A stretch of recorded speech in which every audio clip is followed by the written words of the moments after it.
नमस्कार। सुधी त्रिपुराबासी देशेर माननीय प्रधानमंत्री श्री नरेंद्र मोदीजी देश थेके यक्षा निर्मूलीकरণের लक्ष्ये 2018 साल थेके प्रधानमंत्री टीबी मुक्त भारत अभियान शुरू करेছেন। राज्येও এই কর্মসূচির বাস্তবায়নের লক্ষ্যে ব্যাপক উদ্যোগ নেওয়া হয়েছে।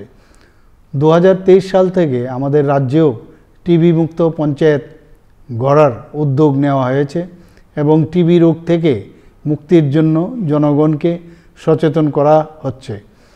আপনারা জানেন 2018 সাল থেকে টিবি রোগীদের বিনামূল্যে পুষ্টিকর খাবারের জন্য চিকিৎসাকালীন সময়ে নিক্ষয় পোষণ যোজনায় প্রতি মাসে 500 টাকা করে আর্থিক সহায়তা দেওয়া হয়। কেন্দ্রীয় মন্ত্রকের নির্দেশনামা অনুসারে এই মাস অর্থাৎ নভেম্বর 2024 থেকে আর্থিক সহায়তার পরিমাণ 1000 টাকা করা হয়েছে। বর্তমানে টিবি আক্রান্ত রোগীরা 500 টাকার পরিবর্তে মাসে 1000 টাকা করে চিকিৎসা চলাকালীন সময়ে 6 মাসের জন্য 2 দফায় মোট 6000 টাকা পাবেন।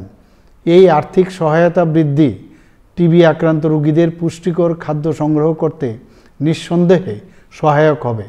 তাছাড়া টিবি রোগীদের অতিরিক্ত পুষ্টিকর খাদ্যের জন্য আমাদের রাজ্যে নিক্ষয় মিত্ররা গুরুত্বপূর্ণ ভূমিকা পালন করছেন এবং সহযোগিতার হাত বাড়িয়ে দিয়েছেন।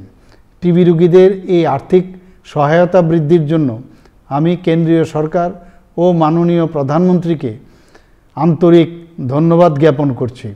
পাশাপাশি যক্ষা রোগকে নির্মূল করতে আমি সমস্ত রাজ্যবাসী ও নির্বাচিত প্রতিটি পঞ্চায়েত, সরকারি বেসরকারি প্রতিষ্ঠানের কর্মকর্তাবৃন্দ, এনজিও, জন আরোগ্য সমিতি, মহিলা আরোগ্য সমিতি, village health sanitation and nutrition committee, সামাজিক সংস্থা, কর্পোরেট সংস্থা সমূহকে দায়িত্বপূর্ণ ভূমিকা নেওয়ার জন্য অনুরোধ জানাচ্ছি।